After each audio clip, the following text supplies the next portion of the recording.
নমস্কাৰ ষ্টুডিঅ'ৰ মজাত মই মিনাছ এই মুহূৰ্তত লৈ আহিছোঁ আটাইতকৈ গুৰুত্বপূৰ্ণ খবৰ।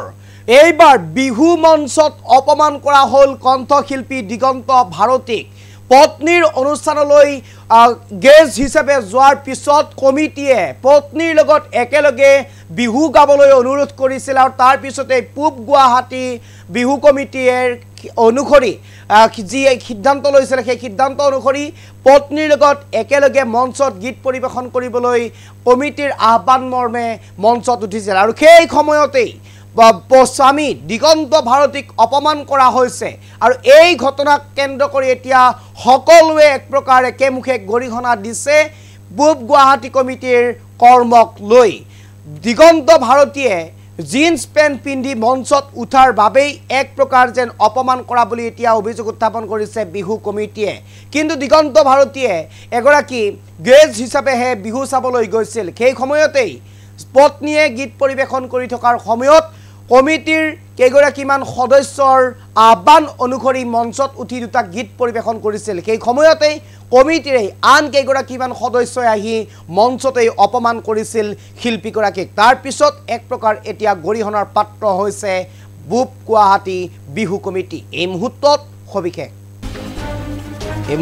লৈ চেষ্টা কৰিছোঁ। কণ্ঠশিল্পী দিগন্ত ভাৰতীক চূড়ান্ত অপমান, মঞ্চলৈ কমিটিয়ে মাতি নি অপমান কৰাৰ অভিযোগ, গীত গাই থকাৰ মাজতেই মাইক্ৰফোন কাঢ়ি লোৱাৰ অভিযোগ।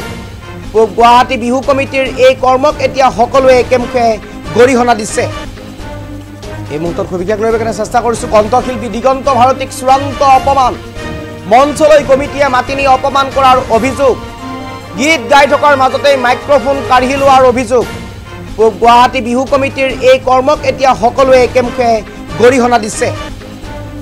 এই মুহূৰ্তত সবিশেষ লৈ চেষ্টা কৰিছোঁ। কণ্ঠশিল্পী দিগন্ত ভাৰতীক চূড়ান্ত অপমান, মঞ্চলৈ কমিটিয়ে মাতি নি অপমান কৰাৰ অভিযোগ, গীত গাই থকাৰ মাজতেই মাইক্ৰফোন কাঢ়ি লোৱাৰ অভিযোগ।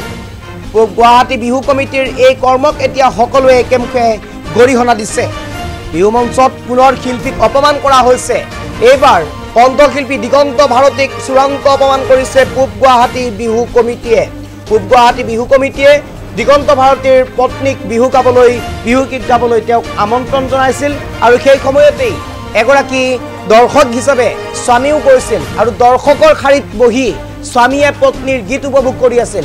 সেই সময়ত কমিটিৰ কেইগৰাকীমান সদস্যই স্বামীক বাৰে বাৰে আহ্বান জনাই মঞ্চলৈ লৈ গৈছিল কেইগৰাকীমান সদস্যই আৰু সেই সদস্যৰ আহ্বান মৰ্মে স্বামী দিগন্ত ভাৰতীয়ে মঞ্চত উঠি গীত পৰিৱেশন কৰিছিল, দুটা গীত পৰিৱেশন কৰিছিল আৰু সেই সময়তেই একে কমিটিৰে আন তিনিগৰাকী সদস্যই আহি কমিটিয়ে চূড়ান্তভাৱে অপমান কৰিছে মঞ্চৰ ওপৰতেই। মঞ্চৰ পৰা নমাই দিয়া পৰিলক্ষিত হৈছে। মঞ্চৰ পৰা নমাই দিছে। জিন্স পেণ্ট পৰিধান কৰাৰ বাবে এনেদৰে চূড়ান্ত অপমান কৰাৰ অভিযোগ উত্থাপন হৈছে দিগন্ত ভাৰতীক। এই মুহূৰ্তত আমাৰ হাতত এই দৃশ্যাংশ আছে, এই ঘটনাৰ সমগ্ৰ বিৱৰণী আমাৰ হাতত আছে, পত্নীৰো মন্তব্য আছে, আমি পোনে পোনে শুনাব বিচাৰিছোঁ।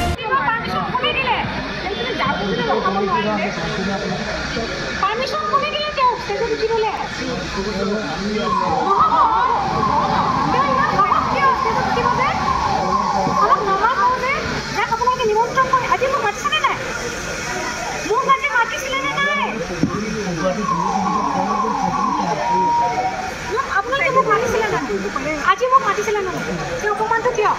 মাইক্ৰফোন কিয় অফ কৰা হ'ল? মোক লাগে মাইক্ৰফোন কিয় অফ কৰা হ'ল?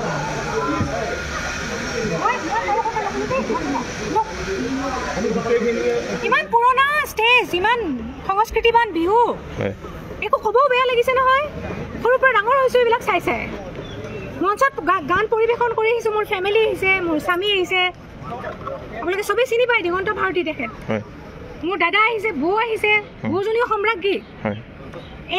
এনে কোনো থকা নাই, কিবা কিবি কৰি আছোঁ। আমাৰ ঘৰখনো তেনেকুৱাই, ঠিক আছে, গান গাই আছোঁ, বঢ়িয়াকৈ চলি আছে। গেষ্ট কমিটিয়ে ক'লে মোৰ হাজবেণ্ড ষ্টেজত উঠিব লাগিব।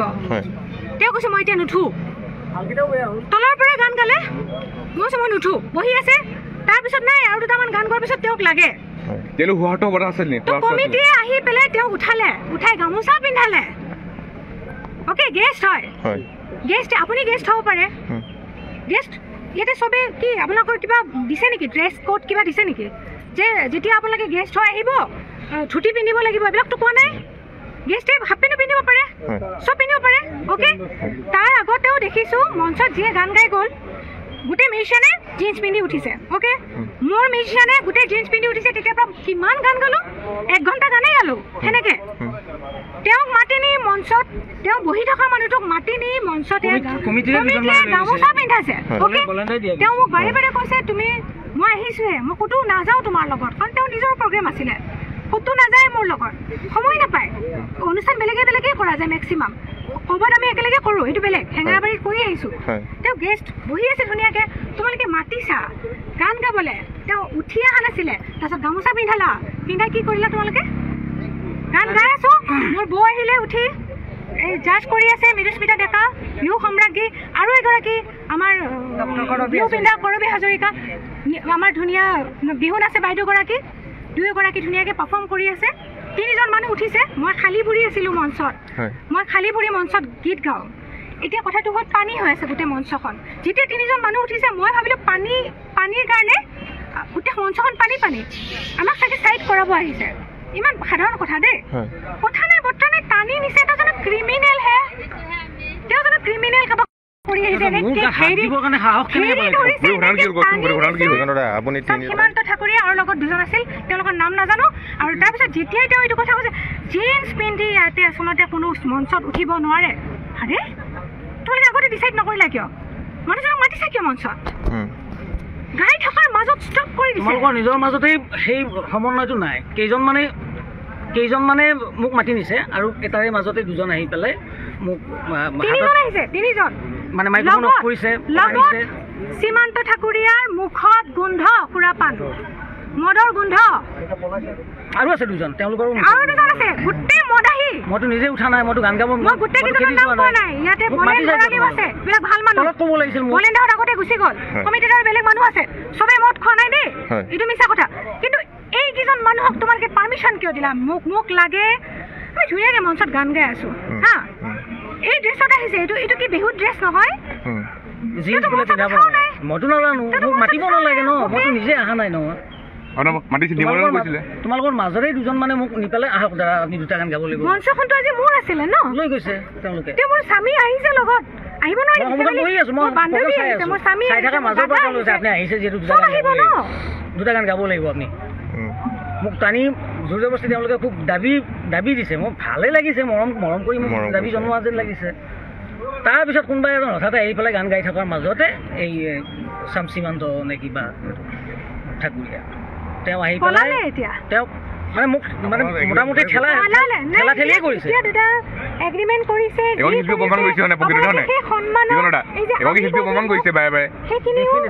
আপুনি সন্মান আগতে জুবলিৰ লগতো হৈছিলে সন্মান দিব পাৰিব লাগিছে এই মাইক্ৰফোন অফ কৰা শুনক সেই মাইক্ৰফোন অফ কৰা ইমান অপমান কেনেকৈ কৰিব পাৰে হে ষ্টেজৰ পৰা নমাই দিয়া আমি অভদ্ৰামি কৰিছোঁ নেকি ষ্টেজত এইটো এটা ডিফেমেশ্যন কেছ হয় মানহানি গোচৰ হয় কিবা অভদ্ৰামি কৰিলোঁ নে কিবা আমি এতিয়া খাইছোঁ নেকি